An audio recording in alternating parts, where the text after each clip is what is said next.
There are some Muslims who say, of course I don't want to go to Jahannam forever, but I don't know, one weekend, maybe we can do that much haram. They said a few days, we can handle it. I mean, come on. After that is the Jannah, man. It's okay. So then you party here, you pay one weekend price, and then you go back to Jannah. What's the big deal? Allah says, those are not Ibadur Rahman. Ibadur Rahman are the people, the special people to Allah are the people who say, Ya Allah, I don't want to see Jahannam, not for a day, not for 2 days, not for a minute, not for a second. I don't want anything to do with Jahannam. Bismillahirrahmanirrahim.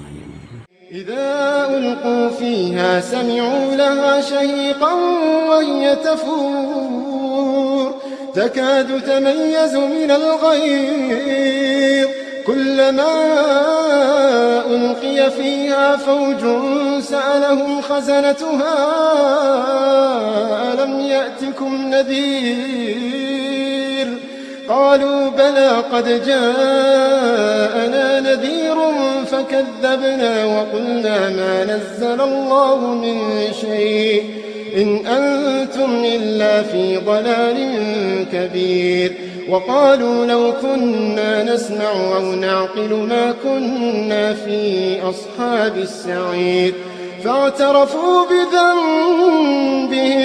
فاعترفوا بذنبهم فسحقا لأصحاب السعير.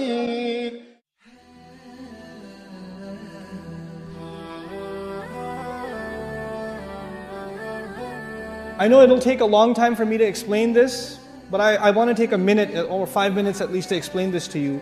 There is an ayah in Surah Al-Anbiya.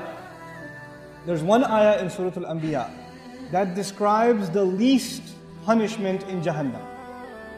Jahannam is described in so many places in the Quran, but the least, the easy punishment of Jahannam is described in Surah Al-Anbiya.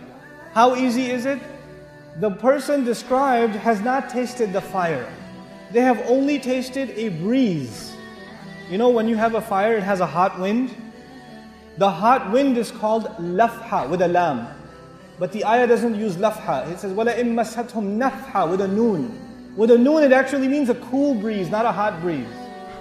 And nafha is used when you close the door and some hot air comes in as you're closing the door.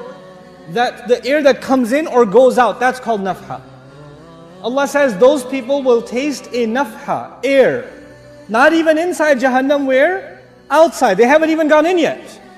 And they didn't taste fire, they didn't taste lava, they didn't eat anything. They're just exposed to air. And it touched them barely. Massathum, it barely touched them. Split second it will touch you. That's it. And it won't even be the full-fledged air, it will be very little bit of air. Just tiny little bit. So it's not even the whole door was opened and the wind came in. A little bit of it opened and a little bit of an air came out and you felt it on your skin just for a split second. And then this is the only torture this person received. There is nothing else yet. And they're not even in hell yet. They're still outside. That's evident from the word nafha. He says, Ya waylana, the person swears, I have never felt more torture ever in my life. This is the worst, I must be in the worst part of hell. Wayl, the Rasul ﷺ describes wayl as the worst part of hellfire, so scary that hell itself is afraid of it. Jahannam is afraid of wayl. And this guy says, I must be in wayl. Ya waylana. He's not even inside yet. The Muslim understands, the believer, the student of Quran understands, إِنَّهَا سَاءَتْ مُسْتَقَرًّا وَمُقَامًا. I cannot be there for a little while and a long time, I know. I should not have the mentality of Bani Israel who said, لَن تَمَسَّنَا النَّارِ إِلَّا أَيَّامًا مَعْدُودَاتٍ. Just a few days, we can handle it. You know, I've had long, hard, hot road trips outside with no air conditioning. I'm tough. No. إِنَّهَا سَاءَتْ مُسْتَقَرًّا وَمُقَامًا. This is a category by itself. These people are special to Allah. The only thing they ask Allah is, Ya Allah, I don't want Jahannam. I don't want Jahannam. Never, at all.